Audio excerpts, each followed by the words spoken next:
হুম, chicken মশলা yummy tasty, তাই না বন্ধুরা? রেসিপি দেখে অবশ্যই বুঝে গিয়েছেন আজকে কি রান্না হচ্ছে। তো আমি আজকে একটু চিকেন মশলা করব। তো এই জন্য 200 গ্রাম মাংস নিলাম, একটু হলুদ গুঁড়ো, একটু গোলমরিচের গুঁড়ো, একটু আদা রসুন পেস্ট এবং দিয়ে দিব একটু কর্নফ্লাওয়ার এবং সেই সাথে দিয়ে দিব একটু ফুড কালার এবং দিয়ে দিব দারচিনি এলাচ গুঁড়ো। আর এইভাবে আমি একটু ময়দা দিব, ময়দা দিয়ে একটু দিব সয়া সস। আর এভাবে আমি সুন্দর করে এটাকে একটু ম্যারিনেট করে নিব। ম্যারিনেট করে কিছুক্ষণের জন্য ঢেকে রাখবো। ঢেকে রাখার পর এই যে দেখো আমার ম্যারিনেটের মাংসটা। তা এখন আমি প্যানে তেল দিব, তেল দিয়ে একে ডুবো তেলে অল্প অল্প করে ভেজে নিব। তো বন্ধুরা অবশ্যই চামচ দিয়ে এটাকে তুলে নিতে হবে, তাহলে এটা আর হাতে লেগে যাওয়ার সম্ভাবনা থাকে না। তো আমি এই যে একটা কাঁটা চামচ নিয়েছি, এই কাঁটা চামচ দিয়ে একে একে সবগুলো তুলে নিচ্ছি এবং তা প্যানে দিচ্ছি ভাজার জন্য। আর এই যে দেখো না কি সুন্দর একটা কালার চলে এসেছে আমার চিকেনের। তো এভাবে আমি একে একে সবগুলো চিকেন ভেজে নেব মশলার জন্য। এই যে এখন তুলে নিব। আর সেই সাথে যেহেতু রোজার সময় রমজানের মাসে আমি এটা করেছিলাম এই রেসিপিটা, তো ওই যে দেখো পাশে আমি পেঁয়াজু ভাজা বসিয়ে দিয়েছি এটার পাশেই। আর এই যে দেখো কি সুন্দর একটা কালার চলে এসেছে, একেবারে খুব লুক ইয়াম্মি লুক।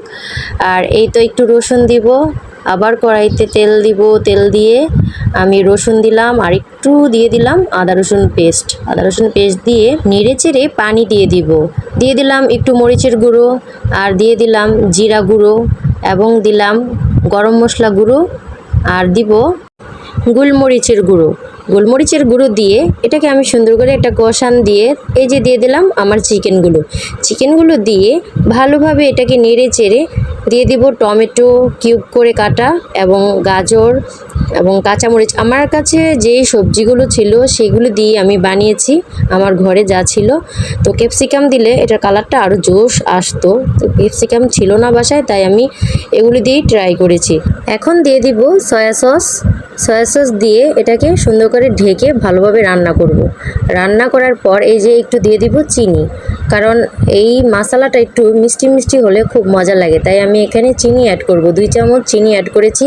আর একটা বাটিতে আমি নিয়ে নিলাম 2 চামচ কি 3 চামচের মতো কর্নফ্লাওয়ার নিয়ে এটাকে আমি একটা মিশ্রণ তৈরি করে নিব ঠান্ডা পানিতে। এটা গরম পানিতে দিলে দলা পাকিয়ে যাবে, তাই আমি এটা ঠান্ডা পানি দিয়ে গুলে নিয়েছি। তো আমি এখন দিয়ে দিব কিউব করে কাটা পেঁয়াজগুলো, যে পেঁয়াজগুলো আমি কেটেছিলাম সেগুলো দিয়ে দিব। আর কিউব করে কাটা পেঁয়াজগুলোই মশলাতে খুব মজা লাগে খেতে আর দেখতেও দারুণ লাগে। তো আমি এই যে দেখো নেড়ে চেড়ে সুন্দর করে দিয়ে দিয়েছি। এখন দিয়ে দিব আমার সেই মিশ্রণটা দিয়ে আমি এটাকে একটু ভালোভাবে নেড়ে চেড়ে দিব। নাড়াচাড়া করতে করতেই এটা এই যে দেখো আঠালো ভাব চলে এসেছে। আর এভাবেই মশলাটা খুব মজা লাগে খেতে। এই তো দেখো আমার মশলাটা হয়ে গিয়েছে, এখন আমি এটাকে নামিয়ে নিব।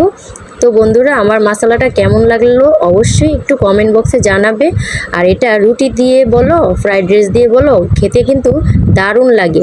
আমার মশলাটা খুব মজা হয়েছিল বন্ধুরা। আজকের মতো এখানে বিদায়, আল্লাহ হাফেজ।